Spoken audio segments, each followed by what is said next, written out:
Welcome to the Unstoppable Recording Machine Podcast, brought to you by Stam Audio. Stam Audio creates zero-compromise recording gear that is light on the wallet. Only the best components are used, and each one goes through a rigorous testing process with one thing in mind, getting the best sound possible. Go to stamaudio.com for more info. And now your host, Joel Wanasek. Hey, what's up, everybody? I'm back for another episode of Dear Joel, where I answer all of your questions and try to entertain you to some degree while informing you. So if you guys have questions and you want to submit them to me, the email is Al, that's EYAL, for those of you who do not know how to spell Al's name by now. It's Al at URM.academy. That's Al at URM.academy. And the subject line is going to be Dear Joel. Ask me whatever you guys want to talk about. I'll try to rant and give some good advice, or at least be entertaining while answering your questions. So we got lots to talk about, some good questions and some fun rants, so let's dig in. All right, our first question of the night comes from Michael. Michael's asking, hey Joel, how do you approach sub placement? And do you dial back the output relative to your reference monitor size? Also, what you're doing with a mix crit with Ale the other day, and one of your comments on the mixes was that it sounds like two streams of piss canceling each other out. That's the funniest shit I've ever heard. Thanks, and keep up the good work, Michael. Yeah, that was definitely a fun, legendary off-the-cuff moment. We have a lot of fun on those Mixed Crit Mondays, and, again, we try not to take ourselves too seriously and have a little bit of fun doing this. Yeah, it probably makes a few people angry, but most of you guys are pretty cool, and you have a sense of humor, and you like to have fun. So while we all work on this quest of getting better at audio and, trying to better ourselves and educate ourselves and practice and train to become great at this stuff, we also need to always remember to have fun and keep in mind that it is not the end goal, it is the journey that's important. So my long-winded way of saying that is live in the moment, enjoy yourself, try to have a little bit of fun, and have a sense of humor. You can't keep your shit so tense all the time, and I've definitely been a violator of that in the past, I feel like. Many times I've been so focused that I didn't have fun. So I just want to say that it's important to have fun while you're doing this stuff and not take yourself too seriously, because I sure as hell don't. Neither does Al nor Joey. So you guys have fun, and we'll continue doing what we're doing, trying to have fun with you. So how do we approach sub placement? That's the question here from Michael. Well, Michael, if you've seen the fast track I just did at URM Enhanced, or if you're not a member, it's urm.academy/IM-enhanced is the link. I have a very long fast track that's about 4 hours long on low end, and learning how to mix low end and just becoming a master at it and all that stuff, and teaching a lot of concepts. One of the things I talk about is sub placement, and I have a few things to say about that, but basically the gist of it in a very non-long-winded approach is I go in, I take the sub in the room, I get my speakers in listening position, usually where I'm like, let's just say 33% of the room back from the front wall. Always in the longer side of the room, so you want to have more space behind you and in front of you as opposed to on the sides of you, so I go for the longer room dimension. And then, I sit around like 33%-ish, somewhere in there for the listening position, so you can get your speakers off the wall. When I place the sub, I try to get the sub at least twice to 3 times the distance of the size of the sub from the wall, because I have a ported sub, and it's important to let that airflow. Because, again, what happens in corners is corners build up bass. So the closer the sub is to the wall, the more bass you're hearing that's uncontrolled and affected by your environment. So I try to just get it back. I like the center of the room. I don't like to throw it in the corners, because again, corners accent bass, so I'd rather have a two surfaces, so the front wall and the floor meeting there, and have like a two wall corner as opposed to 2 side walls meeting and a floor, so having a 3-way corner. I think it's less detrimental to your sound. And then usually I throw like a trap behind it or something like that. You can tune your room by ear and figure out your bass response and all that, but basically, if your sub has a port, you gotta give it a little bit of air to breathe. It's very important. Aside from that, I don't really screw with the output in terms of any specific measurements. What I do is I go grab a reel of mixes that I really know well and I really like, and I know intimately on many, many different sets of speakers that I've been listening to for years. I then take those really awesome, super bass heavy mixes, and I listen to that reel, at various volumes in the room. And when the reel sounds right, like the bass on like the Chevelle track or, the Nickelback song sounds like like I'm listening to it and what I'm expecting, then I know the bass is right. And then I'll go in and I'll listen to a bunch of my mixes. And if the bass sounds too loud on everything, I'll turn it down a bit. If it sounds a little bit undermixed, then I'll go and do it. So I kind of do it by ears. You know what I mean? Like, at the end of the day, we can measure this shit all we want. We can sit down, look at peaks, nodes, valleys, graphs, science, math. But at the end of the day, you can either fucking mix or you can't. And at the end of the day, if you want to be a great mixer, it's about your ears. It's not about math. It's not about numbers. It's not about science. It's about art. It's about emotion. And you have to really learn how to hear things. So I set my sub by ear where it sounds badass to me. That's pretty much it. I know that doesn't sound super exciting and it's not super technical. And I know some people go to great lengths, but hey, all I'll say is this. I've had plenty of songs on top 40 radio in various genres that I've mixed plenty of bands, hundreds and hundreds and hundreds of songs, and not once have I ever measured out my room scientifically. But my mixes seem to translate decently enough where I keep getting hired. And, I'm not getting calls back from program directors saying, yo, your shit sucks on the radio, man. Like, you might want to remix this or whatever. So it's important to know that, while the science is important and I definitely love it, I'm a huge proponent of science. At the end of the day, this is a fucking art. So if you're going to place your sub, I like to do it by ear. I like to get my volume by ear, my crossover frequency by ear. I basically am just listening for my reference material to sound badass, sound really balanced and full spectrum, not too overblown on the bottom end, but I can really hear, when I'm screwing around with an EQ down at 45 hertz with no problem. So you may have to treat your room. You may have to turn the volume of the sub up, adjust the crossover frequency, etc. There's a lot of different things and variables. You got to tweak them, play with it, get it where it sounds right, and hey, make some fucking music, for Christ's sake. Like, we can sit here and talk about it all day, but at the end of the day, you have to set the damn thing, you have to turn it on and hit play and start making music and mixing. So don't overthink it. You probably might screw it up.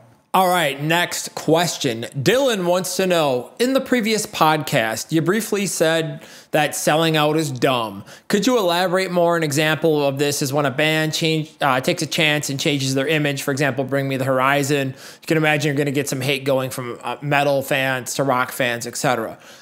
Thank you and much appreciated. Thank you, Dylan, for the question. Okay, yeah, selling out is fucking stupid. I mean, I feel like the term sellout is cool when you're like a 16-year-old kid and you haven't ever gotten fucking laid and you've never seen a naked girl in your life. Like, that's when shit like, dude, this band, man, they fucking sold out, blah, blah, blah. Literally no one gives a shit about that. I mean, I get it. Like, okay, a band is a brand, right? So at some point, a band puts out a record. It has a very specific sound.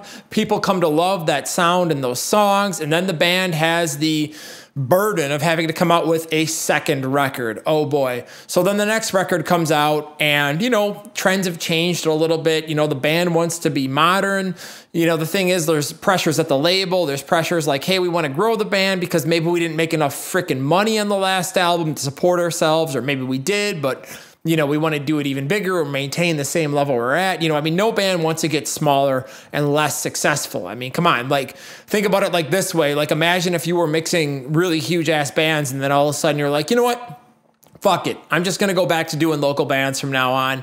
I'm going to take, I'm getting paid $1,000 a song to mix, but you know what? I'm just going to go down to $100 a track overnight. No one wants to go backwards in their career is what I'm saying. So I think it's silly to sit there and be like, oh yeah, this band sold out. This band, changed. It's like, come on guys, you can't expect somebody artistically to just regurgitate the same shit over and over. Like, I mean, think about it like this. When you mix, right? You're sitting down and every time you try a new plugin than you did from the mix before, or, maybe tried a new snare sound or some different compression scheme, like, you just fucking sold out by like a band fan standard. I mean, think about how stupid that is. It's like, hey, last mix it was really banging, that last mix you put out and you had really great drums. With this new mix, dude, the band wanted to go natural and you went really natural with them, man. And this mix sucks, bro. Like, you're a fucking sellout, man. Like, you changed your sound. I mean, so just think about that analogy, like equating it to producing and mixing. It's like,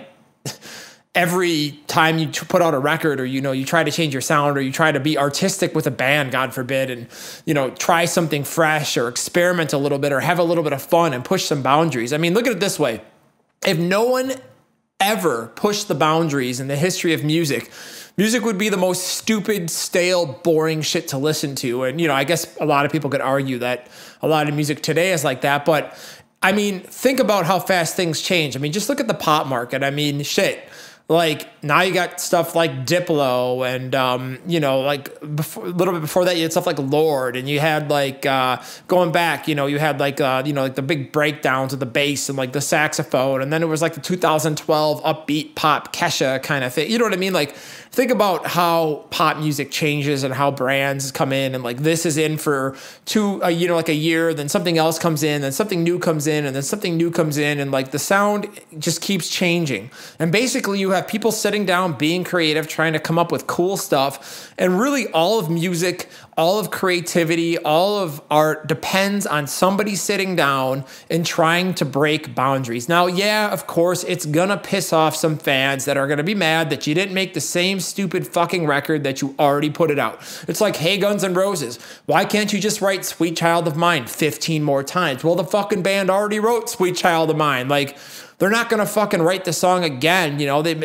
Maybe they feel they're in a different place emotionally. A lot of shit's gone down in their life. They're going to write different songs because they have different experiences. We're emotional beings here trying to connect and share creativity and ideas. And I don't know. I just feel like when people talk about bands selling out or artists selling out, it's so fucking stupid and juvenile. It's literally one of the dumbest things to me. I mean, I get it. Like, some people are purists. They like what they like. They have their head directly up their ass, and they're elitists, and they want to feel better and cooler than everybody else because they're truer or pure or more metal or more fucking prog or more gent or more shred or more neoclassical. Who gives a fuck? You know what I mean? Like, seriously, come on. It's so stupid. Like, why can't we just make music and feel free to experiment? And if it sucks, it sucks. But at the end of the day, sometimes artists experiment, they reinvent themselves, and they come up with something really amazing that becomes really legendary. I mean, look at like Green Day, look at their sound back in the 90s on their first couple of records, and then compare that to like the American Idiot album. I mean, to me, that stuff sounds nothing alike at all. I mean, it's completely like a different sound, style, decade. Compare that versus like Dookie, it's just a very different sound. So you could sit back if you're a Green Day fan and be like, oh man, they fucking sold out on that record. But hey, those songs were great songs at that time. They were huge. They were super epic and legendary and really, really popular. They wrote a really great album, and it did pretty well commercially. So, I mean, again, at the end of the day, all that really matters, I guess, are you connecting with people? So, hey, artists are going to want to take chances. They're going to want to reinvent themselves. They're going to want to try stuff. Let them do it. I mean, their career depends on it. Unless your band is like AC/DC, you can't just put out the same fucking record every single time. I mean, a few bands can do it, like Iron Maiden or Manowar or AC/DC, but a lot of bands have to continually reinvent themselves to keep a big enough fan base because, yeah, your fan base gets bored, they get old, they're like, oh, yeah. Well, here's the other side of the argument, too, is when you make the same record as the last record, people will be like, oh, man, I've already heard this shit before. This is boring. It's like the last record, only not as good. Yeah, man, this shit sucks, man. Fuck this band. They're just a stale ripoff. They just sound so boring and they're so dated, blah, blah, blah. And then you get all those arguments. So no matter what you do, people are going to be like, you sold out. Or you did this wrong. Or you did this wrong. Everybody's a fucking expert. You know what? You just got to be like, fuck it. Screw everybody. Do what makes you happy. Express yourself. And live with the consequences. It's okay to experiment. It's okay to try things. It's okay to make music. So I don't know, man. I'm just saying, like, who gives a fuck what the haters say? It's like I can literally come on this podcast and I can talk and then piss off a bunch of people because, I was too harsh on a mix crit or something like that, or I said something that somebody disagreed with. Like, oh, fucking no. Boo-hoo. Go start your own fucking podcast. Go start your own fucking band. Go write your own songs. You know what I mean? Like, who cares what other people do? Just if you find something, you like it, accept it and love it for what it is, and maybe the band never repeats that moment of greatness, but it's okay. That doesn't mean you have to start hating the band. It's like, okay, look at Metallica. I grew up listening to Metallica. I love that band. Then they put out like Saint Anger and people are like, oh, it's the worst album ever. And I hated it when it came out. Now that I kind of got out of that elitist, like, hey, I'm a stupid 18-year-old kid mindset, I look back at the album and I finally have reconciled with it, and I've been able to find things that I like about that album, and like I get it more now. I'm like, okay, this is cool. Like I see what they were going for. I can relate to this now. And you just have to kind of change your mindset and your paradigm. And I think that's a very critical skill to have as a producer, because you have to reinvent yourself all the time as a producer. You can't just do the same shit over and over and over and over and over and over, because it has a life cycle because of trends. It's going to come in, it's going to have a life cycle, it's going to die and morph into something else, and you either jump with it or you die with it. You jump onto the next thing or alter it, or you die with the trend. So you have to adapt or die. Welcome to the world of evolution and market economics, baby. Like, that's how nature's set up. You may not like it, but fucking deal with it, because that's how the world works. Next question. And man, am I vulgar today. Holy crap. Sorry if I'm offending your ears or your children. Send me an email angrily and I'll just delete it. So, next question is from Nick, and Nick is asking, Dear Dark Lord Prime Galactica of no small time, finally someone with a good one. That was pretty good, Nick. Good job. Getting finished up with the low-end fast track, and it's great. Thank you. I appreciate that, Nick. Now I'm primarily a hip-hop mixer. I mix people's beats and vocals most of the time. Lucky me. And then he put like a frown face.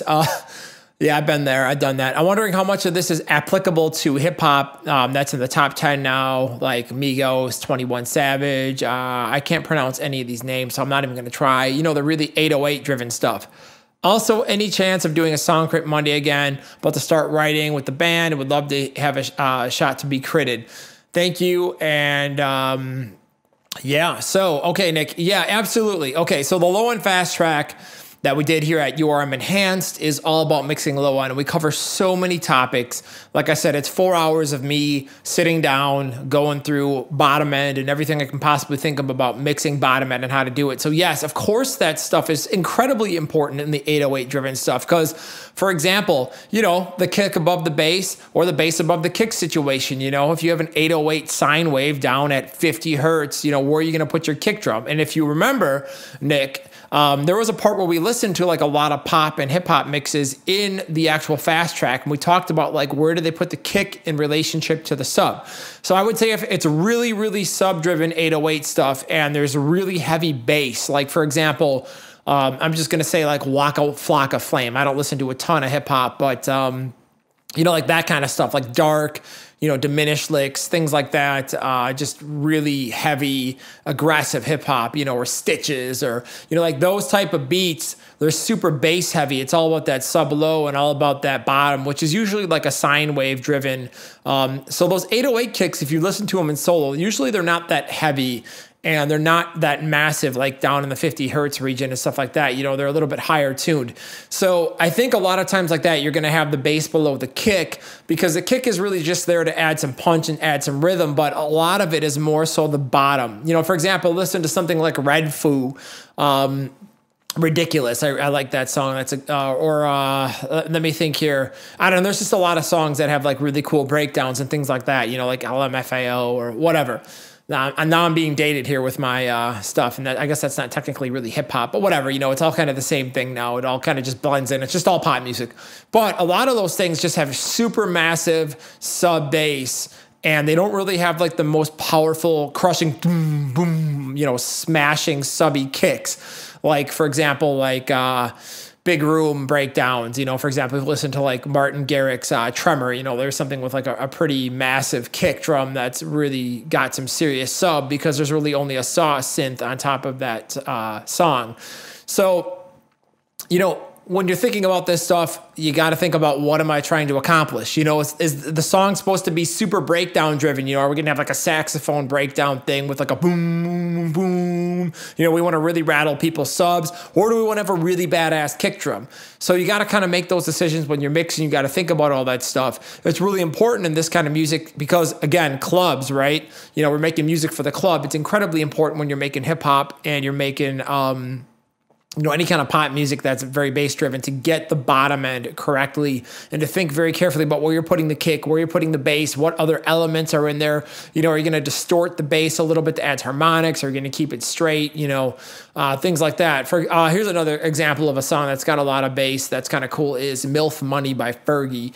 That song's got pretty cool bottom end and stuff like that. So again, very sub bass driven and not so much drum driven. So again, you just need to think about what are you trying to accomplish and where do I want to make those decisions, and what elements need to go where and how can I make space for them. When you start thinking about like the music like that and mixing like that, you're going to get much better at producing. You're going to get much better at mixing. Your mix is going to become a lot more competitive.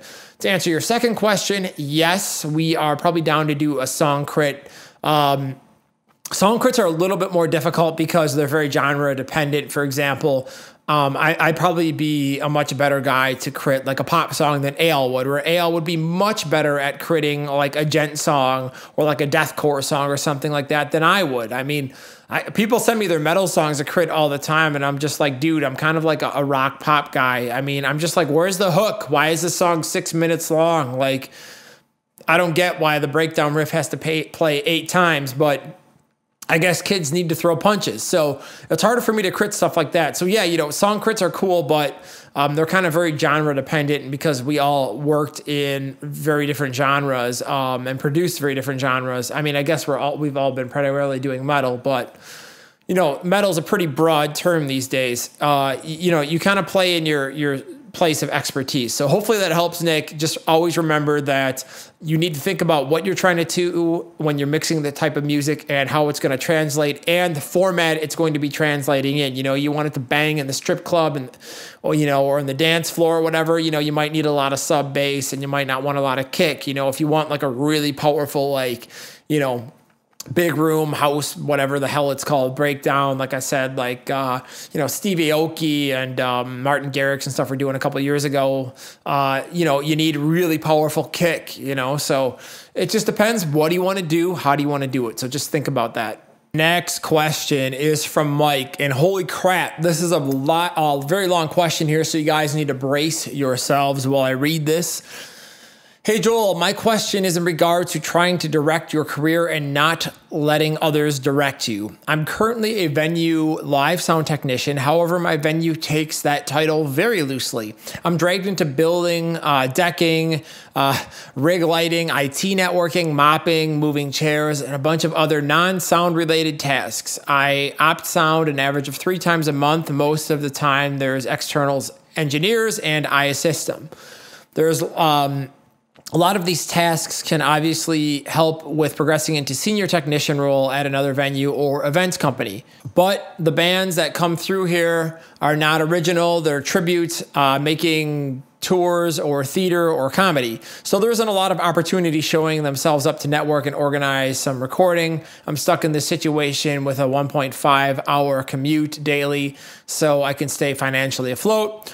I'm trying to pay off some debt, save for a mortgage, but I want control over my own career and to stop having to waste my opportunity time on things that have nothing to do with what I want to do. However, I have a much clearer agenda about how I can get clients. I've done some free work with a singer-songwriter, and I can use the venue on a day off to record it in. I can also offer full live band recording. However, I wouldn't be surprised if my boss ends up getting shirty about it eventually. That must be a Brit term, man. I feel like that's something they would say in Britain because we definitely don't say shirty in the United States.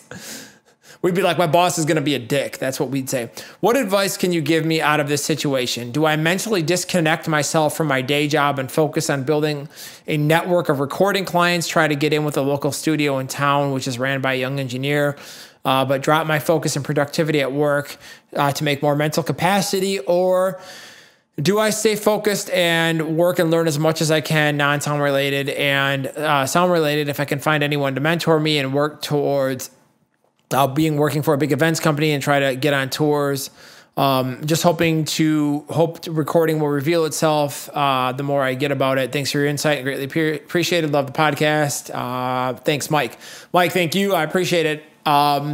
This is an interesting situation. The problem is I'm not sitting here with you talking about your situation, so I can't ask you questions. I can't see exactly what it is you want to do. Like, it sounds like you want to record a little bit, or you might want to do some live sound, but you hate it. I can't tell if you hate doing live sound because, you know, you're working with shitty bands at a venue that you think sucks and you want to work on big stuff, or if you hate it because you're just trying to pay your bills. You want to do something else like record bands or whatever. So that's kind of like the first question I would need to know to really answer this question and figure out what would probably be the best path. Because at the end of the day, I can't tell you what you need to do with your life and what's going to make you happy. Because, for example, if you hate running live sound for shitty tribute bands, you know, if you get onto some huge ass tours, are you going to hate it just as much, or are you going to love it? If that's a situation, you know, you might find that you love doing that just as much as what you're doing now. As maybe say recording. And hey, you know, you're totally happy and stoked about that. So I can't tell you what's going to make you happy. You know, you need to decide that if adding, you know, more to the paycheck and bigger responsibility to the list, doing the same thing, aka live sound, is going to make you happy and get you stoked. If it's not, you need to get the fuck out of that. So if that's not what you want to do, if you're just doing live sound to do it, then, you know, I would say do it just for the sole sake of client acquisition. But I will say this, mentally disconnecting yourself from your day job is always a bad idea, because when you stop giving a shit, you start being bad. So I feel like you can use your brain power and not mentally disconnect yourself from your job. You should always try to excel at everything you're doing, because you never know who's going to come through or you're going to know or whatever. Just because it's not exactly what you want to do doesn't mean you should try, you know, you shouldn't try hard. I mean, like, I had really shitty jobs. You know, I did like construction. I dug graves for a summer. I bagged groceries. I worked at a sub sandwich shop. I did all kinds of bullshit, like when I was in high school and college, to pay for all that stuff. And I'll tell you that at all those jobs, I hated all of them. Or even when I worked at a bank, I hated all of them. Actually, the bank job I slacked. But before that, I hated all of them with a passion, but I worked really fucking hard at them. And I built up solid work ethic and really good habits and really good discipline, meaning, hey, I don't want to do this today because, hey, guess what? You know, being a business owner or an entrepreneur, going out and doing music on your own is going to require you to have a lot of days in your life where you're doing a job that you're not fucking stoked about, where you're like, man, I got to get up and I got to figure out how to do this stupid fucking web thing. Like, I have no interest in it, but you have to take interest in it because no one's going to do it but you. So you might as well do it and do it savage, you know, like literally get in there and put everything you have into it, even if you hate it. Because, hey, I'll tell you one thing I've learned about life. Maybe I sound like a jaded, pissed off old man, which I probably am, but I feel like never write anything off. There are so many things that I didn't realize I was passionate about that I enjoy doing that when I started doing, I absolutely hated. For example, I've been doing a ton of film work recently because I have to now because of Unstoppable Recording Machine and Drum Forge. I'm constantly on camera. I was never planning on being like a camera presenter or learning how to film or set up lighting. And when I started learning how to do it, it was really frustrating. It annoyed the shit out of me.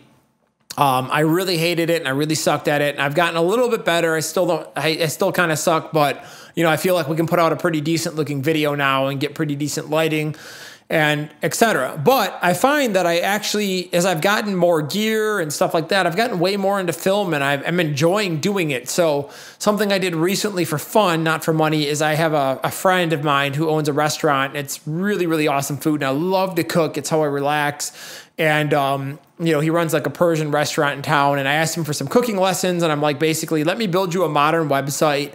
You know, let me teach you how to do social media. You know, we'll come in, we'll do some promo videos and stuff. So we went down there, me and some of my guys, me and my partner Joe and my good buddy Steve from I plays in the band Silverside, and Steve is our drummer at Drum Forge. He's an amazing photographer as well, very talented guy. And we went down there, the three of us clowns, and we brought all of our camera gear and like we shot this restaurant and we did all this video work. And dude, I had so much fun doing that, Mike. I can't even tell you, like, it was just so much fun. We went down there. And I'm doing this for cooking lessons, like, because it's something I care about and I love the dude's cooking and I want to learn how to cook Persian food because I fucking love it and it's so delicious.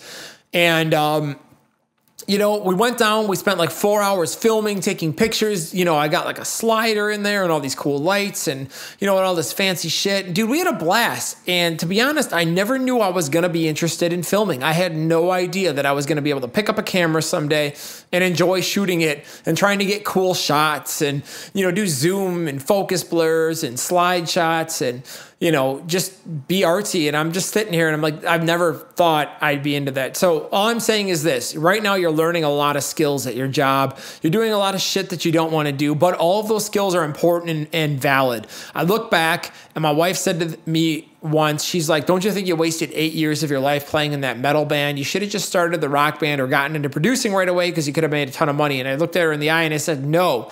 Yeah, we ultimately failed, but what we did is we didn't fail because we learned. I learned how to build a band. I learned how to fail at being a band. I learned what it's like to empathize with my clients, to go out and sit in a fucking van and eat a ham sandwich and sleep on a Walmart parking lot, on a blanket out in Tennessee in, 100-degree fucking weather, sweating your ass off and not having a laundromat anywhere near to clean your clothes you've been wearing for 3 shows in a row because you can't afford anything more.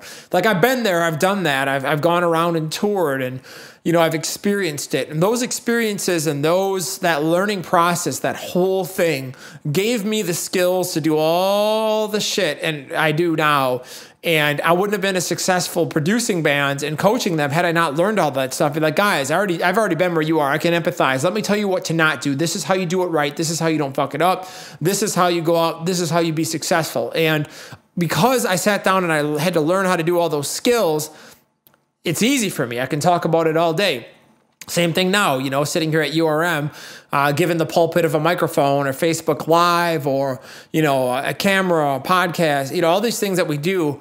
Having gone through all that stuff, when I sit down and I talk to you guys about, hey, here's how you build a brand with a band. Here's how you do this. Here's how you do that. Here's how you grow your career. I would not have learned any of that stuff had I not gone through the path that I've gone through. So as trivial and stupid as some of the stuff you're doing right now may seem to you, someday you may need those skills. Like, I had a period of time where I was really into websites. Well, hey, last week I built a website for somebody at a restaurant, and I'm not finished with it yet, but you should see what their old website looks like. It literally looks like 1999, and then I come in with something 2017, and their minds are blown. Had I not learned WordPress and all of the other stuff and HTML coding and etc., back in the day, like 15, 16, 17 years ago, guess what? I wouldn't know how to do any of that shit. So I'm glad I learned those skills, even though I don't really need them now. Every once in a while, something happens where I need to go in and I need to use WordPress on Unstoppable Recording Machine or something like that. So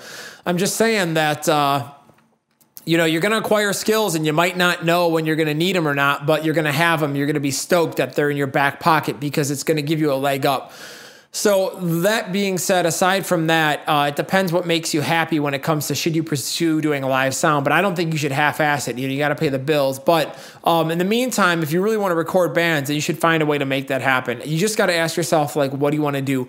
Now, if you're young and you're still indecisive and you're like, you could be stoked doing A, B, or C, or D, just throw a bunch of lines in the fire and see what starts hitting. Just start working actively at everything. And if, the path D is really going good, do that, and you might have to pivot in your career. Example, I never thought I'd be sitting here on this microphone talking to you. This is not part of my life plan when I was 20 years old. This is definitely not anything resembling what I thought I'd be doing for a living right now, but holy shit, here I am sitting in front of a microphone talking for a living.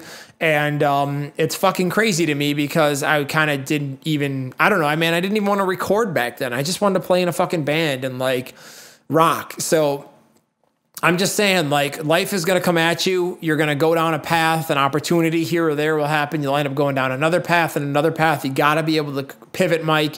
You got to go with it. You might also find that you're going to really enjoy a lot of different things you didn't think you'd enjoy doing. So be open-minded about it. It's not like it's the end of the fucking world if you go down the wrong path because, hey, there might be some skills or that might create some opportunity. So I can't tell you exactly what to do or what's going to make you happy, but what I can say to you is that be willing to pivot, keep an open mind, and don't be afraid to close your eyes sometimes and go with the flow, because no matter how much you calculate shit in your life and say, my life is going to go like this, like, hey, when I was 19, I had my life figured out. I was like, yo, going to get a girlfriend, going to get married after college, I'm going to get a job programming, going to make $50,000 a year, go buy a house, then I'm going to save up money, fucking retire, maybe have a couple kids, blah, blah, blah, blah, blah. Dude, my life is so much different than that. It's crazy. My life was like, met a girl in college, whore cheated on me, and, moved on in my life, was single for a while, then got some crazy fucking idea and met some foreign people from Russia and ended up, marrying somebody from 6,000 fucking miles away, and like started a fucking band after I got a real job and got out of college, and, decided to do that at like the age of 23 instead of like 16, and then it got into audio production and this and that. You know what I mean? Like, I'm looking back and I'm like, holy shit, man, it's been like a really good train wreck, So I'm just saying, like, nothing works out how you think it's going to work out, and it's okay. It's about the process. It's not about the destination. I love what I'm doing right now. I have loved every single thing. I loved when I was producing a lot, when I was mixing a lot, when I'm, podcasting or whatever I'm doing, I'm having fun doing, filming, whatever. It doesn't matter. I'm so stoked to be alive and making music and being creative and working in this industry and just doing things on my own terms. So, relating this to my own experience, I'll just say, hey, man, you got to go with it. Do what feels right to you, but you got to kind of know which direction you sort of want to go, but you can't be afraid to pivot, because you might think you're going to end up in one place, but you end up somewhere totally different. We never thought Nail the Mix was going to blow up like it did, and we'd be sitting here doing this pretty much full time now. I mean, that blows my mind that I turn bands down now because I'm just like, you don't have enough money. Do I want to put up with them? They're a pain in the ass. It's just crazy. Like 3 years ago, I'd been like, I wouldn't turn down anything. So I'd be like, I'll take it. I don't think I'll be able to fit it in my schedule, but fuck it. I'm going to take it anyways because I need money because I run a service business. So I don't know. I guess I'm just ranting now, but like I said, I just want to say to you that life changes, man. It's cool. Go with it. Embrace it. It's a lot of fun. And you're going to end up probably 30 years from now in a place you never thought you'd end up. Maybe you won't. Maybe you will. It doesn't matter. Fuck it. Go with it. Enjoy it. Try to enjoy doing things even that you don't like. Try to work hard. You want to be known as a person that always puts their best foot forward and is somebody that's reliable that you can count on, because you just never know, man. There's just so many times in my life, and I've talked about this before, where some things happened. I've had an opportunity because some crazy thing happened, and then something else happened, and like 10 more things happened. And then I'm like, whoa, holy shit. I wouldn't be sitting here talking on this microphone if it wasn't for like, one shitty band that came in that led to a whole sequence and chain of events in my life. They like came in, they broke up like 4 days later, and it just, through that, I met somebody, and then I met Joey, and then, many, many crazy years and all kinds of stuff. It's just crazy. You know what I mean? It's just, everything works out in the end. That's all I'm saying. So don't worry so much about it. It's important to work on it and, think about it and plan and have goals and all that shit. But at the same time, dude, it'll be all right. So try to enjoy it. That's all I'm saying. All right. So let's move on. So I'm out of questions, actually, because you guys didn't submit enough, but then in my defense, I didn't ask for them, or I probably have like 50 more to answer. So I just want to go on a rant here for a little bit before we kind of finish up and just talk about something. So I'm looking here at Facebook all the time, and I try not to read my feed because it's such a waste of productive time, but you can't not open it and then see like the top couple of posts from the day. I just want to say something to you guys because, we're working in a creative business. You're probably an entrepreneur of some sort, and it's pretty hard to make it in this business right now, and it's pretty competitive, but it can definitely be done, and you can absolutely kill it if you work hard. It's, I'm living proof of that. So is Joey, so is AL, so are like a million other dudes that I know. So I'm sitting here thinking like, man, people just focus on the wrong shit. Like, let's talk about opportunity cost for a second here. Okay, if you don't know what opportunity cost is, it's a principle in economics that basically says the real cost of something is the alternative usage of that time. So basically think about it like this. Like I could sit here and podcast, or I could mix a song instead of sitting here and podcasting, or I could film a course or a fast track or something like that. Or I could master a couple of songs, or I could be sitting and playing guitar, or I could be watching pornography, or I could be outside running and exercising, or I could be training to be a fucking astronaut. Who knows? The point is, you only have so many hours in your life, and what you do with that time matters. especially if you're like a high efficiency, productive person.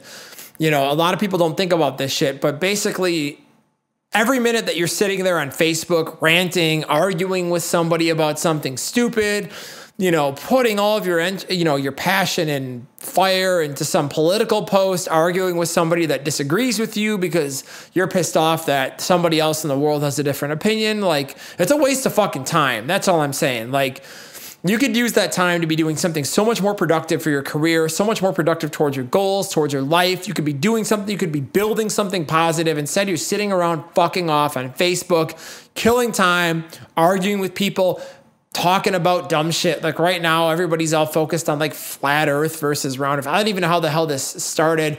And I'm just sitting here and I'm like, dude, you guys are fucking up. Like flat earth, round earth, who gives a fuck? Seriously, who gives a shit? Like, let people in coffee shops with nothing better to do sit around and debate that shit. I mean, obviously the fucking earth is round, but you know what I'm saying? Like, come on. Like, the fact is somebody sits down for hours and watches conspiracy videos on YouTube and gets all stoked about it and starts arguing about it and makes a big deal about it and starts a fucking blog and, you know, makes a couple of videos. You know what I'm saying? Like, doesn't that person have anything better to do with their life? Like, if that's what you're spending your life doing, I don't know, man. I think like for guys who are doing what we're doing, meaning you guys listening to me talking right now, you need to stay the fuck away from stupid shit like that, you know? It's easy to get caught up in this or that cause or this or that debate or this or that. But at the end of the day, what is your goal in life? Like, what do you want to do? You want to make music for a living? You want to have a business? You want to have, you know, find more happiness, finding yourself doing what you're doing on your own terms. You want to have freedom, both financial and time freedom and comfort. Because I'll tell you, it's pretty sweet to have all those things. It's really nice to just wake up and be like, you know what? Fuck it. I'm going to take half the day off and I'm going to go take a nature walk and I'm going to get on a plane and just fly somewhere because I don't have to worry about what it costs. Or, you know what I'm saying? Like, when you're living that kind of lifestyle, you just see how stupid everything else is because it's like, I don't know, man. There's something about just doing, and I guess you could say like, well, those people, yeah, you know, they're sitting there. If that's what they're into, they're doing what they're doing. Yeah. But for you guys that want to do audio and music and creative things or playing a band or whatever, and you're sitting here listening to this, if that's what you really want to do, why the fuck are you wasting your time on other things? You know, why are you sitting there screwing around, arguing with somebody that you're not even going to convince them anyways? Why are you reading for hours and hours and hours so you can argue even more with people that don't give a shit what your fucking opinion is? It's pointless. It's stupid. Take all that time and focus on your fucking career. Because the minute you start doing that is the minute some real shit's going to start happening in your life, because you're going to stop fucking around. You're going to take all of that spent energy that's completely wasted on bullshit and you're going to use it on stuff that actually fucking matters and is going to make you happy.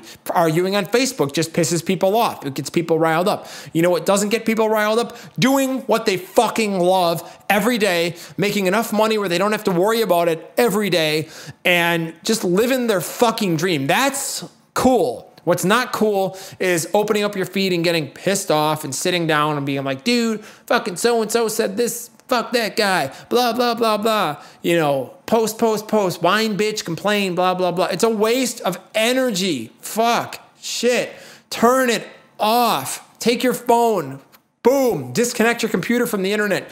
Start using your time more effectively, efficiently, and productive. And I'm telling you guys, when you can learn to do that, is when shit's going to start happening for you. When you stop wearing 50 hats and focus on something that's working, that is when you're going to accelerate your career and you're going to start seeing the kind of goal achieving and the kind of gains in your career. Hashtag gains, a clock for all you lifters out there. You're going to start getting all those things in your life going, and you're going to get really excited, and it's just going to be awesome. So I'm just saying, like, it's cool to sit around and get all fired up and argue and, waste a bunch of your time. But at the end of the day, you got to always think about opportunity cost. What could I be doing with my time that's going to make me a much happier and less miserable fucking person? Sitting around and concentrating on negative stuff like the news all day, it's just going to piss everyone off. It doesn't make you happy. But sitting around being like, dude, I'm taking my dream vacation. I'm eating food that I love. I'm learning some skill or pursuing some dream or some hobby that I've always had, but I've never had time to have. Like, that shit is awesome. It is so much better. I mean, even simple things like spending more time with your family or significant other. Well, actually, I don't know if you want to do that or not. I'm kidding.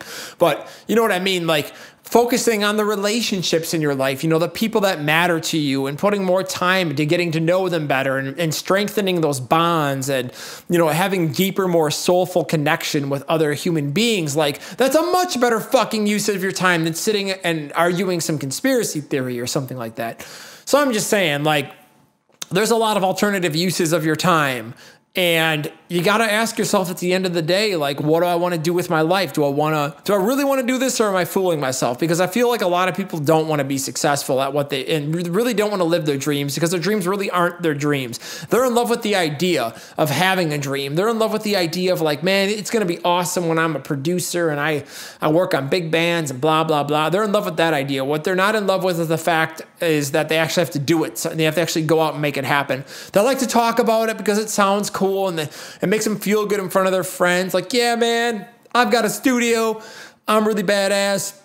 My shit's sick. I'm going to be super successful, blah, blah, blah. Like, it's fun to talk, but at the end of the day, a lot of people just don't want to do the fucking work. They don't want to sit down. They don't want to grind the 16-hour days. They don't want to focus. They don't want to shut off their Facebook fucking feed. They don't want to stop arguing with people, stop paying attention to fucking news. I guarantee, by the way, if you do that and then come back in 6 months, like, literally nothing important is going to change. And, the world will still be going and everything will be quite fucking all right. So, I'm just saying, you got to focus on what's really important, because when you start doing that, it's really going to accelerate it. Focus on things that bring you happiness.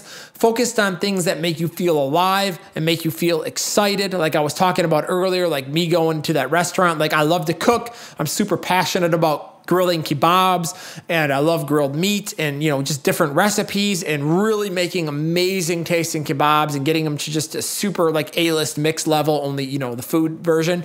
So for me, it's like, I don't mind whatever it takes to achieve that goal. Like, I just love it so much and I'm so into it, and it's so cool to me that, I went down and offered all kinds of free time and filmed and did web work. And I had a blast. Like, it's so fun to help somebody out. And I'm helping this guy out, and all he's giving me is a couple of cooking lessons.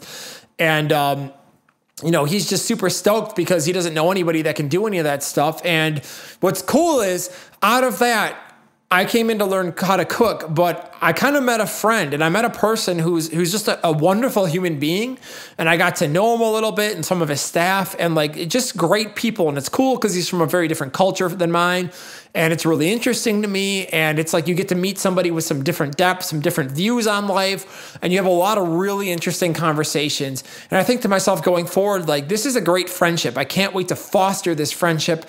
I can't wait to, develop the relationship and really get to know these people and, make some friends in that group of people, because they're great people and they've got a lot of cool things to say. And, all of that because I was following a passion of cooking. And, the only reason I was able to do that is because I have the time, because I've focused on the correct things in my life and worked hard when I needed to work hard, so I could not have to work hard when I wanted to pursue something that I'm really excited about. So like I said, the point is, do something that's going to get you stoked, that you're going to be passionate about.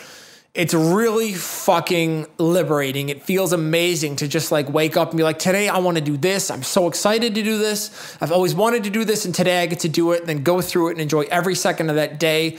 And sometimes it leads you into crazy paths. You meet new friends, you get cool opportunities, and you end up doing stuff you never thought you'd do, and you're so stoked and so happy that you did it after it happened. So, I just want to say, focus on the right shit in your life, because that, to me, is one of the important keys in the modern age, aside from like commitment and all these, good principles of motivation and work ethic and things like that. To me, one of the most important principles now for the 21st century, for modern today, is being able to filter out bullshit, because you are constantly bombarded by social media and opinions and, strife and news and negativity and whining and complaining and entitlement. And it's just like, fuck, it's overwhelming. Get it out of your life, filter it out. If you can filter, you can focus. And when you can focus, you kick ass and get shit done and live the life that you want to do. that you've always wanted to have. You live your dreams and you live it on your terms. And it is an amazing feeling. And I think all of you guys that aren't doing it can get it if you really focus and you really filter. And those of you guys that are doing it, you know exactly what I'm talking about. High five to you guys. You guys are fucking awesome. You get it. You understand how good it feels to be doing that and living your life like that. So guys, I'm going to sign off with that. If you got questions for me, it's subject line is Dear Joel. Shoot them to EYAL at URM.academy. I am here to help answer questions and rant and provide some entertainment, a little bit of vulgarity, and some fucking absurdity and some weirdness because I'm a weird dude. So I'm going to sign off and say it's been fun. You guys rock. Keep working at it. No fucking small time. Fuck the summit, and as Ale would say, fuck it. And yeah, I got nothing else. So podcast theme, go. The Unstoppable Recording Machine Podcast is brought to you by Stam Audio. Stam Audio creates zero compromise recording gear that is light on the wallet. Only the best components are used, and each one goes through a rigorous testing process with one thing in mind: getting the best sound possible. Go to stamaudio.com for more info. To ask us questions, make suggestions, and interact, visit urm.academy/podcast and subscribe today.